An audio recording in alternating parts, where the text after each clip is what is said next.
That music sounds familiar. Shout out to those who join us on weekday mornings for Morning Edition on 93.9 FM, AM 820, and live streaming at WNYC.org. Please join me in welcoming to the stage the participants in our fifth and final panel. First up, journalist and biographer Jonathan Eig. Eig is the author of 6 books, the most recent being King, A Life. This is an exhaustive biography of Martin Luther King, Jr. And please welcome activist, theologian, journalist, public speaker, and author of the upcoming publication, Imagine Freedom, Transforming Pain into Political and Spiritual Power, Rahiel Tesfamariam. Thank you both for joining us. And hello once again to the Apollo folks out there. I want to start our conversation by defining inconvenient, as in the Inconvenient King. And Jonathan, in your biography on Dr. King, you point out it all begins with his childhood?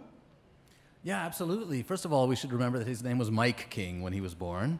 He didn't get the name Martin Luther King until a few years later when his father changed his name. And what we need to remember about young Mike King, or ML as they later called him in the neighborhood, Little Mike, was that he grew up with more privilege than a lot of people of his peers. You know, I interviewed about 200 people who knew Dr. King for this book, and what I heard over and over again was that he was not bruised by racism quite as badly as many others. He was still bruised, and of course he grew up in the Jim Crow South, but because his father was a preacher, his maternal grandfather was a preacher, his great-grandfather was a preacher while he was enslaved, and he grew up on Auburn Avenue, which was the richest black street in the world at the time. Because of all that, because his father couldn't be fired, he had a level of security, and I think that fed his ambition. This is why little Mike sneaks into kindergarten a year early. It's why he skips grades. It's why he enrolls at Morehouse at the age of 15. It's why he thinks that he can change the world, that he brags even on dates, you know, I'm going to kill Jim Crow. That's the kind of confidence he had from a very early age. But there were physical and mental health issues, too, in his childhood, in his youth. Yeah, he twice attempted suicide. At the age of 13 and 14, both times after feeling grieved, first that his grandmother had been badly injured, and then when his grandmother died, he jumped out the second-story window of his home, both times. And it was so important to me to try to write a book that restored some of his humanity, that showed us that he really suffered from depression most of his life.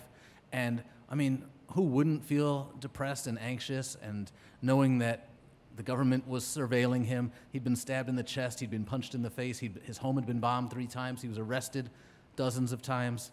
But he felt those things. We need to remember that he was a person with feelings and failures and insecurities. And I just think that we need to remember that our heroes don't have to be perfect.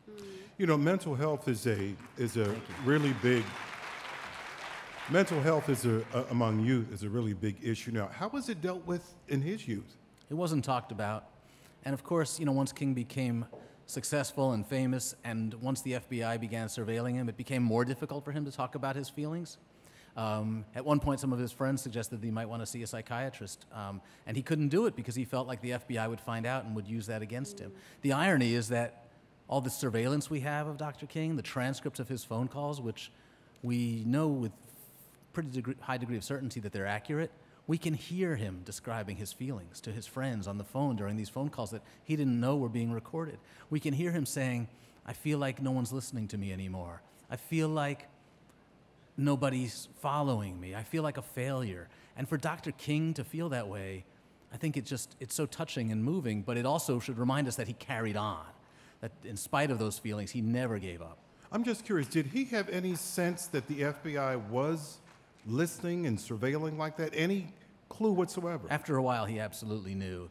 And and I talked to some of his friends about that. I said, why did he keep doing what he did? You know, he was on the phone with women with whom he was having affairs.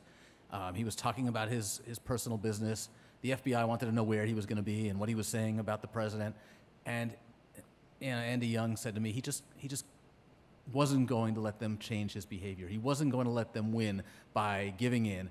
And in a way, it became kind of a finger. You know, he was giving them the middle finger, like, fine, you want to listen to me? He would never do that. He was a man of God, but those are my words, not his. But it was his way of saying, you know, I'm better than you. I know who I am, and if you want to listen, listen. There's nothing I can do about it. Jonathan, fast forward to the last years of his life, post I Have a Dream. We're talking about mid to late 60s. Dr. King had become inconvenient, not only to the FBI, but also to many black leaders. How so? Well, he was too radical for many people, certainly many white liberals, especially when he began talking about Northern racism. And he was too conservative for many of the younger black leaders, Stokely Carmichael, the Black Panthers, Malcolm X.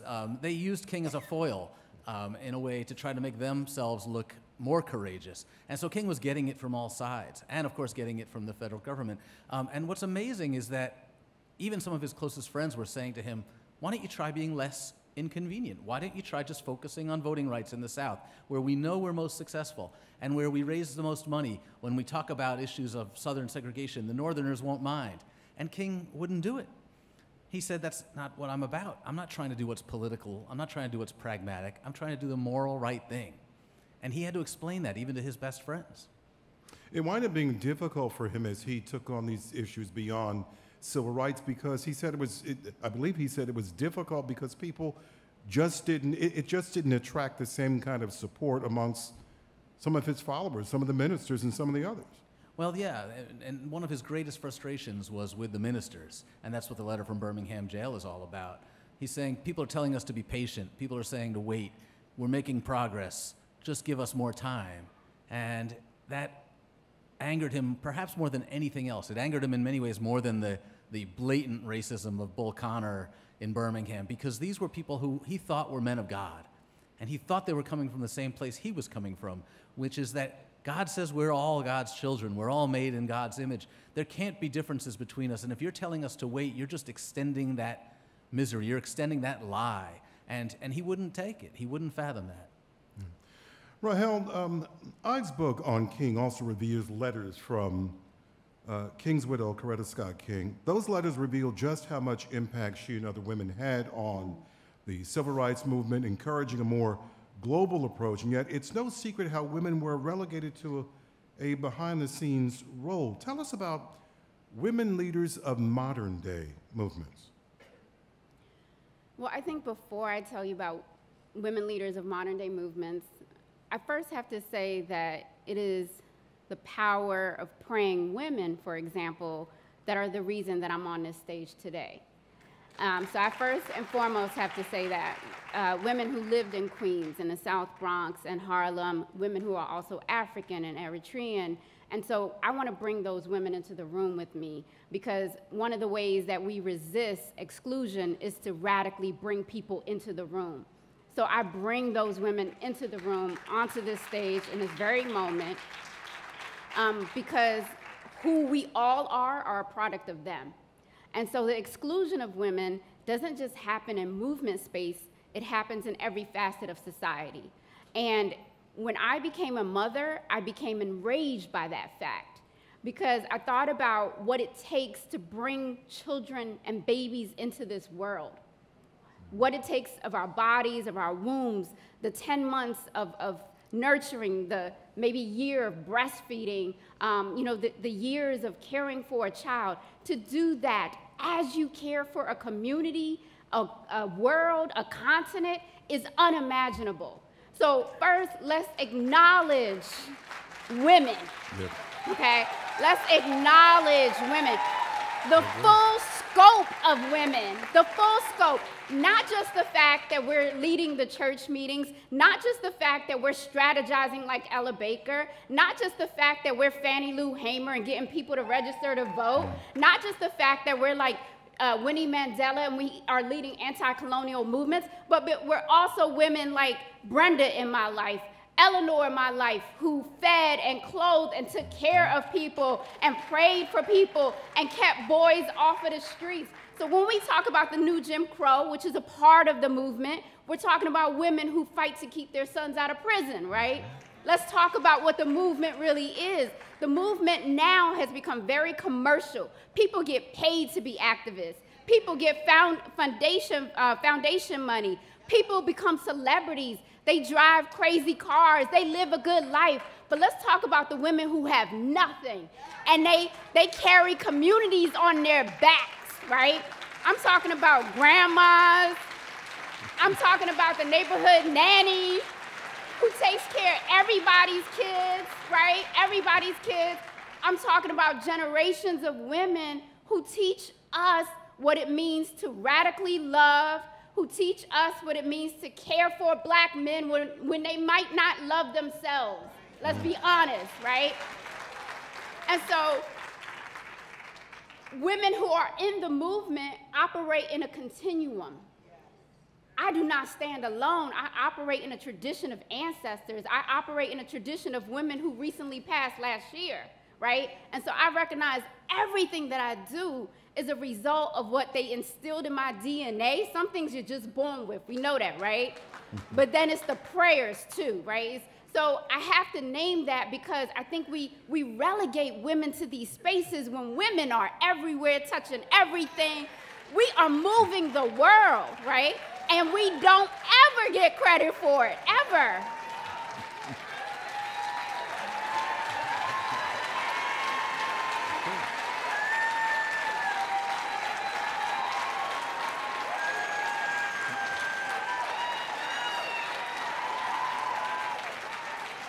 Rahiel, you touched on something brought up in the last panel, allyship. Are you implying leaders of the new school of civil and social justice have a different notion of allyship?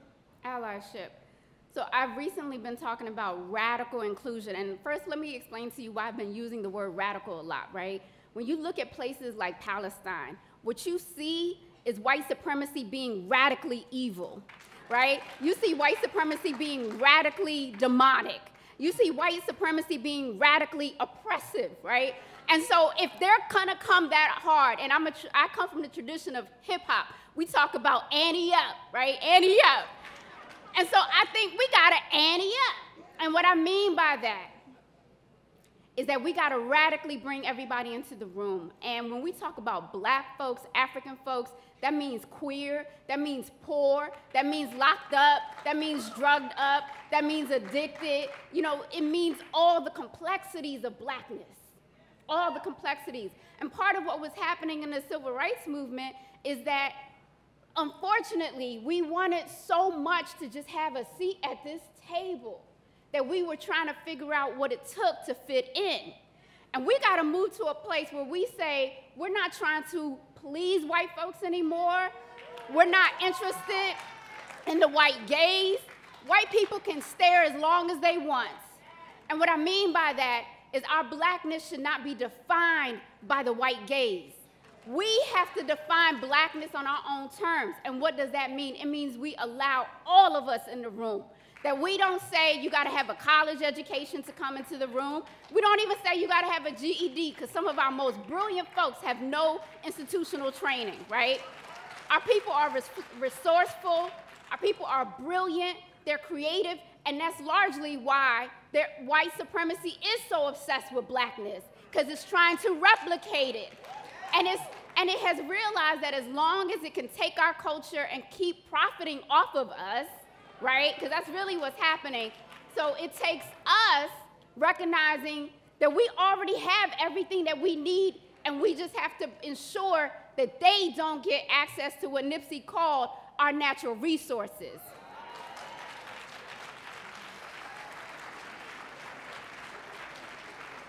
I'd like to delve more into the Israeli-Palestinian conflict, but not in this forum. Don't get me started. I'm You do not want to get me started on that. Okay, go ahead. I'm not going there. Free, free Palestine! Sorry. Jonathan, entangled in respectability politics is this often misinterpreted, cannibalized, and even co-opted notion of woke. Does your research reveal Dr. King as woke? Oh, yeah. He said it himself. He said, our very survival depends on staying awake and adapting to change and continuing to fight. Our very survival. So I think when you look at King and you look at, as I said earlier, people who were saying to him, stick to voting rights, he's adapting to change. He's staying awake. Because what's the alternative to staying awake? Going to sleep? And what happens for King is when he begins to speak out on these issues, when he becomes more and more woke and begins talking about northern racism, when he moves to Chicago and highlights what's happening there in terms of school segregation, housing discrimination, job hiring discrimination, he gets beat up more and more by the northern press. But what he's trying to do is wake us. What he's trying to do, he sees his job as being a spotlight. I'm going to shine the spotlight on the worst of American racism. And I'm going to shine that spotlight until you do something about it. And that's what finally forces the president to introduce civil rights legislation and voting rights legislation over and over again. It doesn't always work, but he insists that his job is to shine that light and to wake us up. Rahiel, I've heard you speak on the differences in being woke in America versus being woke in war-torn and challenging environments across the world. Yeah, so, I'm a product of a war-torn country. I was born amidst war. I came to the United States undocumented. And, I came here on a 6-month visa and became undocumented. I was undocumented for 10 years. I didn't get my citizenship to the United States until I was a senior at Stanford University. And so I share that story because a lot of times, one, we don't think about how these conversations about immigration and all these issues go beyond the images we see in the media. They're not just, Mexicans at the border. They're also people coming from the Congo. They're people coming from the continent. And so one thing about United States activism, a lot of times people sign up for activism as if it's a career pursuit. But my brother was a freedom fighter. And when I say he was a freedom fighter, he carried arms. He was part of a liberation front. He was a political prisoner. He was in jail and wounded. And my sister also was trained with AK-47s. There are pictures of them holding guns. These are the stories I heard growing up. And so they normalized revolution for me. They normalized being a refugee. They normalized being someone seeking political asylum. I grew up with that my entire life. And then I started to connect that to the young brothers I saw going to prison in the United States. So what I would say about, being a child of Africa, traveling the world, seeing these conditions, survival is the reason that people pursue what we call activism. They're trying to survive. They're trying to feed their kids. They're trying to ensure that some oppressive force doesn't come and steal their land. And as I said, their natural resources, right? It's a survival mechanism. The United States uniquely has a facade of freedom that unfortunately makes us very comfortable. And if you are going to do anything for future generations, the first step is to become uncomfortable being an American. It will change your relationship to capitalism. It will change what you consume. It will change the networks that you watch on television. You will begin to say to yourself, I'm beginning to see what being American does to millions of people all across the world who are suffering because of my tax dollars. It sounds as if what you're saying is become inconvenient. Become radically inconvenient. I'd like to close this discussion by talking about faith. And Jonathan, any last thoughts on the impact of the Black church on Dr. King?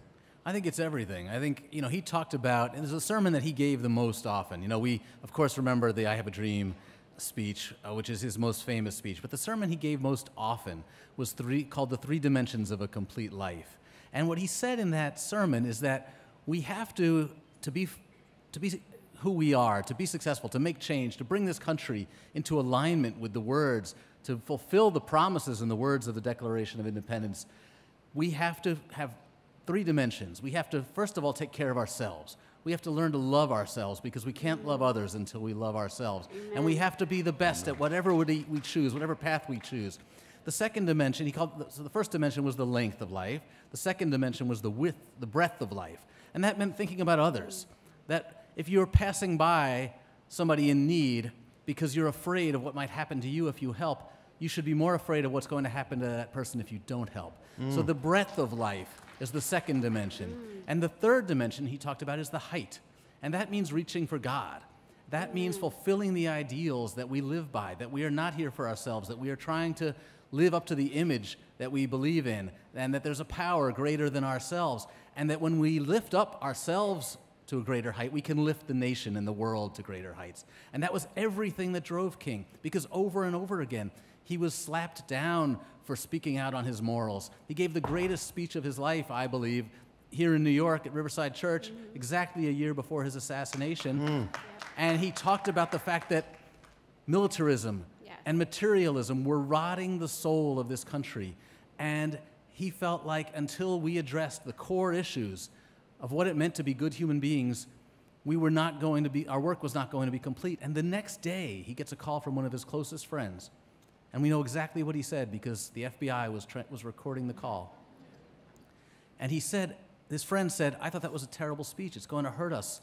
It's going to hurt our fundraising. It's going to hurt our ability to get things done on Capitol Hill." And King has to say to one of his closest, dearest friends, "Don't you know who I am? What I did may not have been politically wise, but it was not morally unwise." Wow.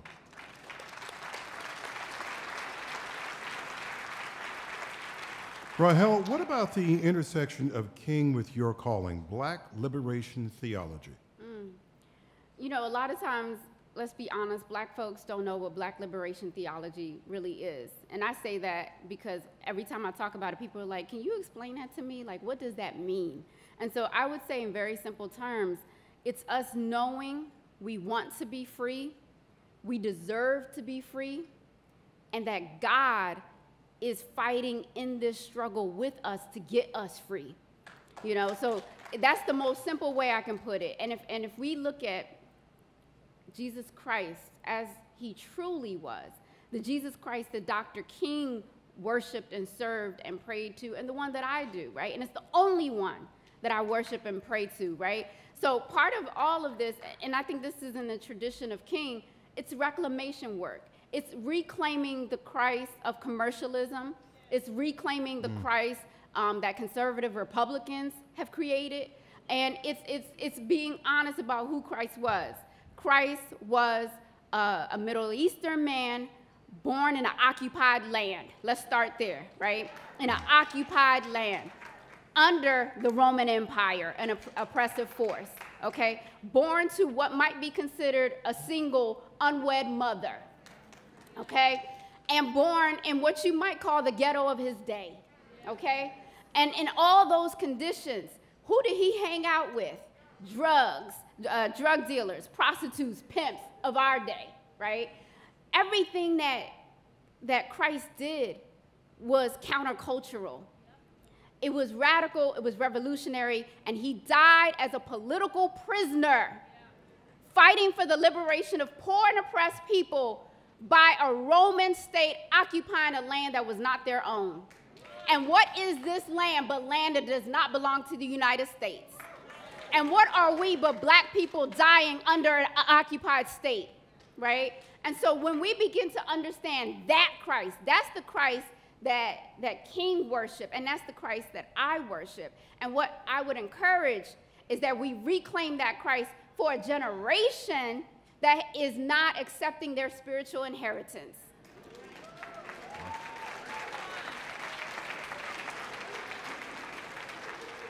Jonathan, I have to ask you this. There are more FBI surveillance tapes going to be released, I believe, in 2027. Right. A follow-up book, perhaps, for you? Well, we'll see what they say. I think the worst of it has been released, and I think the worst of it is not, the worst thing that we get from those transcripts and from those tapes is not what it reveals about Dr. King. In fact, it reveals his humanity. It reveals that he was flawed, that he was human, that he was struggling like the rest of us to be the best man he could be. The important thing that those FBI transcripts and tapes reveal is the depth and depravity that our federal government went to try to destroy this man and break up the civil rights movement.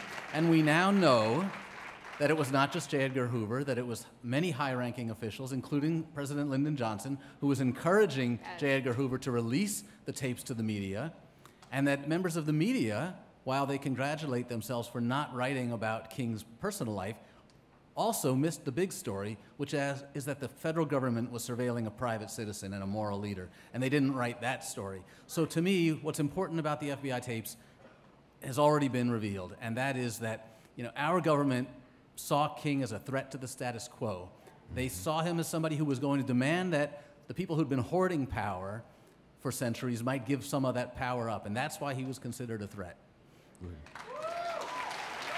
How about a hand this evening for Jonathan Eig's book, King, A Life, a Biography of Martin Luther King Jr. It's out now. Rahiel Tesfamariam's book, Imagine Freedom, Transforming Pain into Political and Spiritual Power, is available for pre-orders.